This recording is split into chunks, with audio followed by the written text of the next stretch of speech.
blame. You can't put any faith in Chelsea. Chelsea are never a banker for anything. We're a banker for defeat. You can go with that because the club, the running of the club, the infrastructure around the club, it's a disgrace. And do you know what? I always bang on about the manager. I always kind of make it a manager, or then I start talking about Blueco. It's these players. They're disgraceful. I'm not too sure. They are to blame, but I think the majority of it does come down to the management. I agree, and the ownership. But where's their own personal pride? Where's their own personal standards? Yeah, but that's because they're paid too much money, right? It's mercenaries. You're getting, what, 50 grand an episode for this? Right? And you're happy to turn up, right? And I'm happy to get double what you're getting because we are professionals. I just think when you get to that level, so much is down to the manager. The manager's job is to manage the players, to get the best out of them. We often hear that phrase with like Terry Venables or Harry Redknapp, good to put his arm around.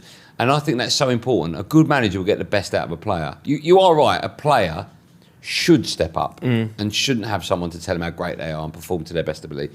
But the fact remains, in your world, in my world, if you're an accountant and you don't get on with your line manager, you ain't going to be as good as if your line manager was your best friend, right? Yeah.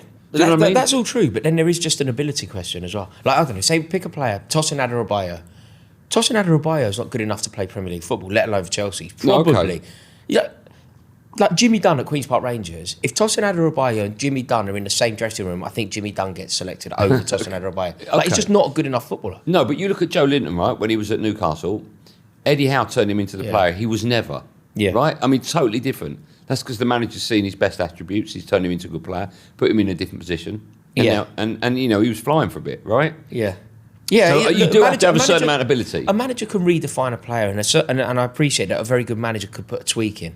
But ultimately, the players, when Chelsea are in this situation where we have a manager that basically no one's ever heard of, we have a manager that could have been sitting opposite you on the tube this morning, you wouldn't have known. Yeah. When that is the case, you're going to need the players to have a standard. And there just isn't one, is there, at the club? No. There's a malaise in the dressing room, a malaise in the stands. You've got no direction at the moment. No. And getting Callum McFarlane in is a little bit... Like, he was asked questions post-match about the future of certain players and what... How can he possibly answer it? It's insane to ask him questions about that. Yeah. All his job is to pick the next team. But do you know what the most frustrating thing of the lot is? This ownership, who have been at the club, 5 years, we've won nothing, there's been no title race at the club for a decade. You won the World Championships, didn't you? That nonsense. The thing with that, do you know what winds me up when people kind of bring that up as something? Like, you've done it there in a mocking tone, and you're correct. Yes, very mocking. Very mocking, and it was, don't worry, it wasn't lost on me, but you're correct. What people do is they bring it up as if it's genuine.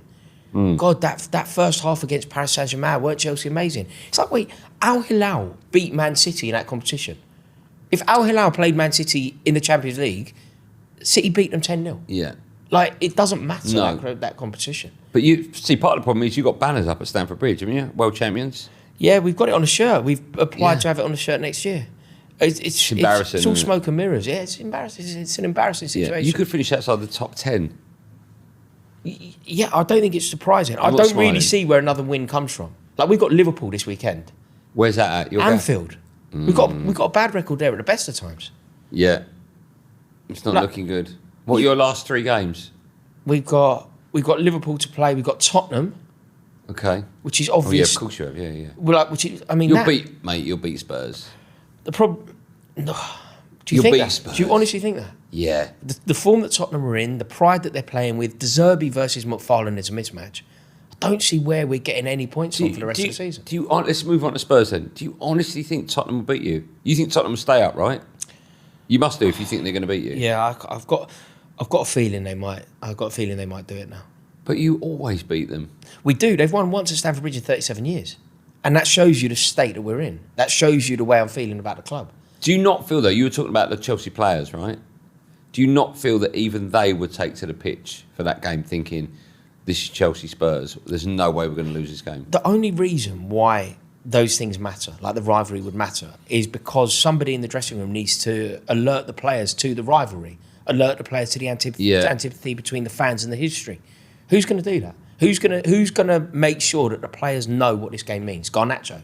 Like, there's no John Terry in there. There's no Frank Lampard in there. Right. There's no Didier Drogba to go, look, this is Tottenham. Do you think that John Terry should have been brought in? 100%. It was obviously... Do you know what, Andy? Sometimes in football, it's opinion, isn't it? And, we we spend our lives giving our opinions. Sometimes we're right, sometimes we're wrong.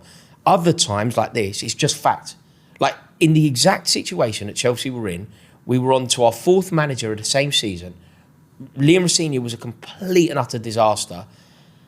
If Callum McFarlane is the answer, John Terry is obviously the standout candidate.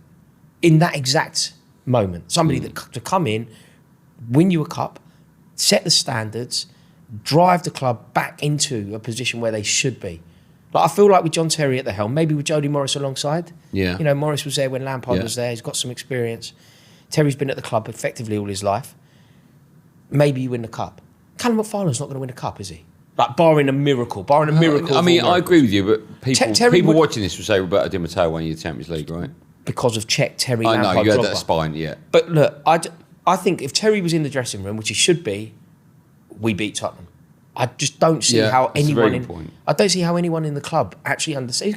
Who's gonna say this is Tottenham? We've just seen Frank Lampard take Coventry back to the Premier League. What a man. Would you have him third time? Lampard? Yeah. I would not, but for not the reasons you think. I would not have Lampard. I would not have Fabregas. I would not have any manager that is having some foothold in the game, getting somewhere in the game, building something in the game because of the state of Chelsea. I wouldn't do it to him. I wouldn't do it to Lampard. Like you'll protect Lampard? I would insulate Lampard from the shit show that is Chelsea Football Club. Wow. And I love Lampard's my favourite person in the entire world. I know that. My daughter... He's Frank Lampard? I wish. My daughter's middle name is Octavia, which is a homage to the number 8 that Frank Lampard wore at Chelsea. I adore the man. I wish he was at Chelsea. I wish that I hope one day that he comes back to Chelsea. But you just can't come back with Blueco in charge. You just can't do it to anyone that you care about. Wow. It's a mess. I've never known, like in my Chelsea WhatsApp group, the fellas that I used to go regularly with, the other day, everybody had left. There's 12 people in the group. Everybody had left the ground against Forest. Everybody, apart from 2. The only reason that they stayed was to boo. Like, we're hanging about to boo. And that's it. Everyone else was in the pub. That's amazing. Yeah, they were dedicated. I like the dedication. There's a lot of dedication there. Yeah. That's impressive. Yeah, I'm hanging about to boo. Were you one of them? I didn't go to the game I was working in. Oh, right, okay. But, yeah, I mean, to be honest, I would have left. I can't sit there losing to Forest B team, can you? Yeah, that was nuts. You didn't just lose, you got smashed. Smashed. No heart, no fight, no tenacity, no spirit, no identity. I'm not smiling. I wouldn't do that to you. Go on the Forest. I mean, Forest were brilliant.